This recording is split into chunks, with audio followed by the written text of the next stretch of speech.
4 British families are suing TikTok for the alleged wrongful deaths of their children, having accused the tech giant of having no compassion.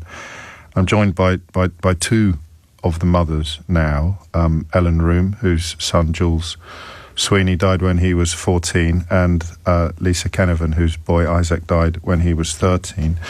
I'll begin with you, if I may, Lisa, and I mean, goodness knows how many times you've had to tell this story, but it's obviously crucial that you do. What happened to Isaac? It was a very normal day. He's just a very happy child, and unknown to us, he was filming himself doing a certain act. And this particular day, he came home from school, and he just was a normal, happy child. I can't describe it any more. But I shouted up the stairs that dinner was ready, and he didn't reply, which wasn't unusual because he was a bit of a practical joker. Sometimes he'd jump out at you or just wouldn't answer, and so it wasn't very unusual. And then he didn't answer again, so I went upstairs and then noticed the bathroom door was closed. In the end, I had to break the lock, and that's where I found Isaac unresponsive. But it wasn't deliberate.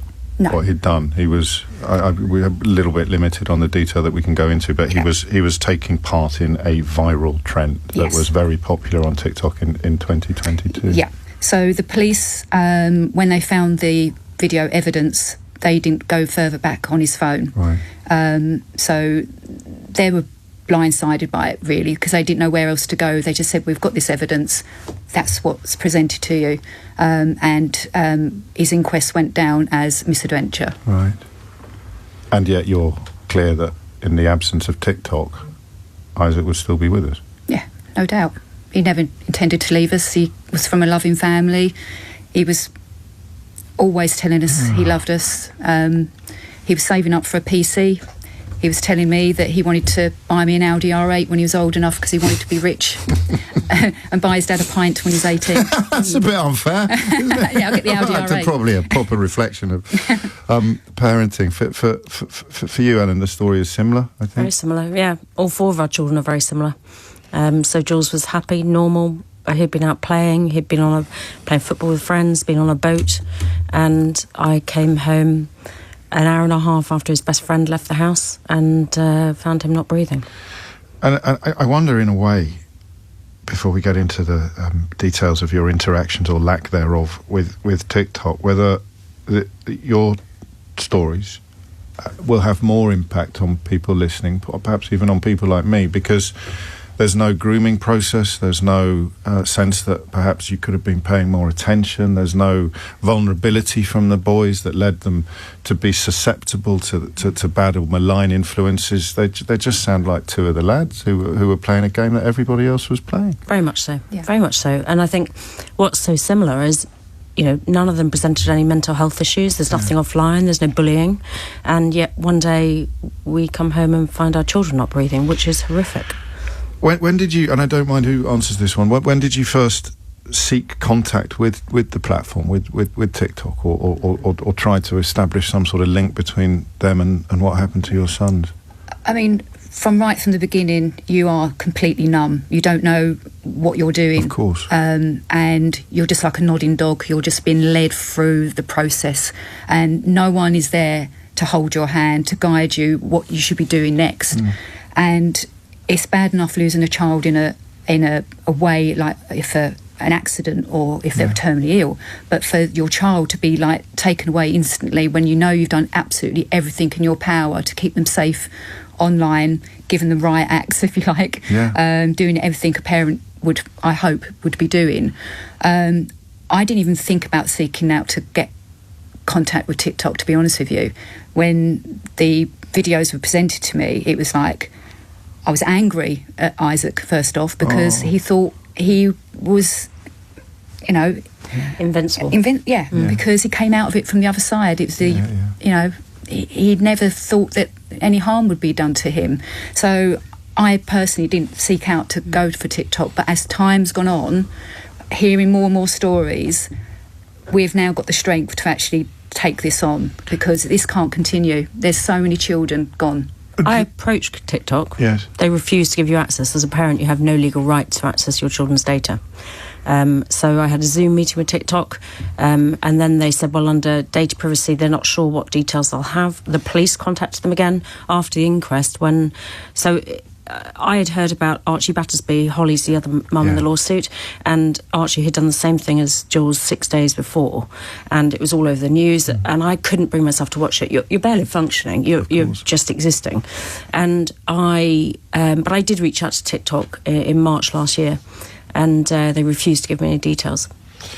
I know you've been campaigning in that space specifically as well for I mean, it sounds so unfeasible that you wouldn't be allowed to access the social media accounts of children when they die, but the data you're not allowed. Is denied. No, they have the legal right at the age of 13 to their data themselves, which as a parent you're responsible for that child still, and I want to know what he was watching and who is messaging him and what he's seen, and as a parent you have no legal rights, which is where I've been campaigning for my Jules Law campaign, that parents should have the right to that. We can help you with that a bit more, I think, moving forward. What is the case hoping to achieve? I mean, the actual lawsuit, what would success look like? Well, straight away, it's accountability. Because they're brushing us off with the corporate statements that they give, that they don't promote harmful content, suicidal acts, challenges. Could you believe, I mean, this is the bit, right? There's two types of parents. I've got teenagers. But we're on two completely different sides of a river here, and yet our children, all of our children, could end up in the same river. And I imagine that when this happened, you couldn't believe what was normal, what passed for acceptable, the tidal waves of encouragement and content and things that nobody was in charge of. We're quite naive. I'm a bit older than you, but I'm going to loosely say our generation. We just presume there's somebody there keeping guard, watching the gate. But what we now know, like you're finding out today, is it's horrifically hideous. And I was very much naive to it. I thought they were just silly dances, silly challenges, ice bucket challenge, which everybody was doing, and I thought they were fun. Silly dances. And we did a lot of the challenges, like as in standing on your hand, putting a T-shirt on upside down when you're on your hands. Yeah. Fun. I just thought there were silly kid challenges. And there's a very, very dark side, and anybody with teenagers on social media needs to be very careful. Yeah. I know you've said, Lisa, that you can't believe how these people sleep at night. We want TikTok to help us to be forthcoming. Is it pretty simple? I mean, is it just the amount of money that is washing around the place will not be reduced in any way until people are forced to? No one's ever going to do it out of morality or goodness. The sad thing is they're seeing our children as just money. Yeah. It is monetary driven. You know, the more young children are looking at this content, it's driving them to have more profit. And I think with social media, no child needs that under 16, definitely not. And that's the big calling, is that the age verification will be coming in force in July.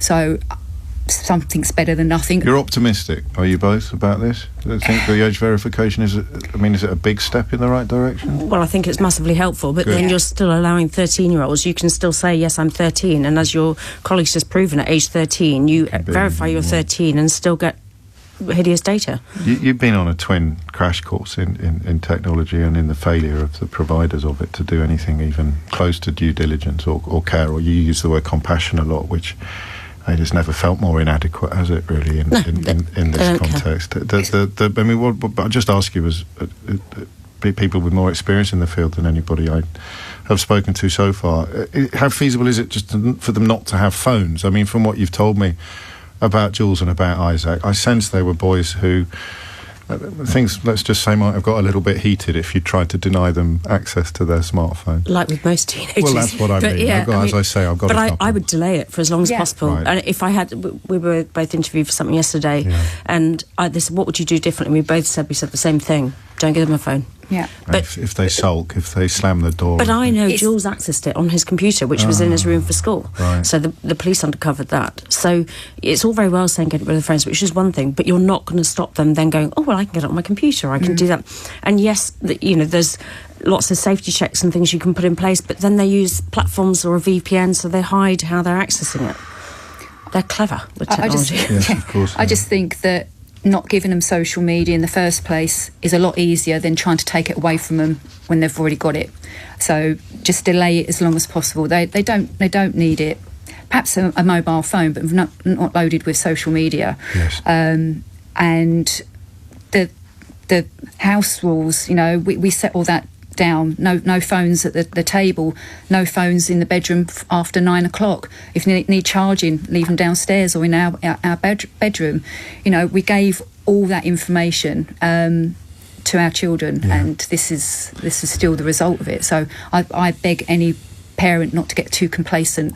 You just need to have that open dialogue with your child.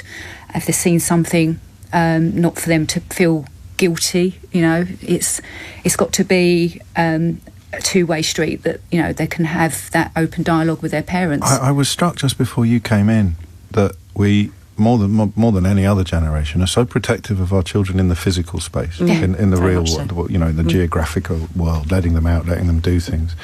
And yet here, because we have been supremely unaware of the threats, we've been delinquent, really, accidentally delinquent. The monster's got too big, and now trying to rein that monster in is proving very, very difficult. And I think the government needs to switch it off. Switch it off for kids. It's not safe. Until they prove it is safe, then switch it off. It's not fit for purpose. I mean, if we knew what we know now, and someone came and said, "We're going to launch this tomorrow," they'd be laughed out of court, wouldn't they? Of your child a mental situations, absolutely. And call them depressed, and we wouldn't. But how many more children have to suffer or die before they actually go, maybe we should turn it off now?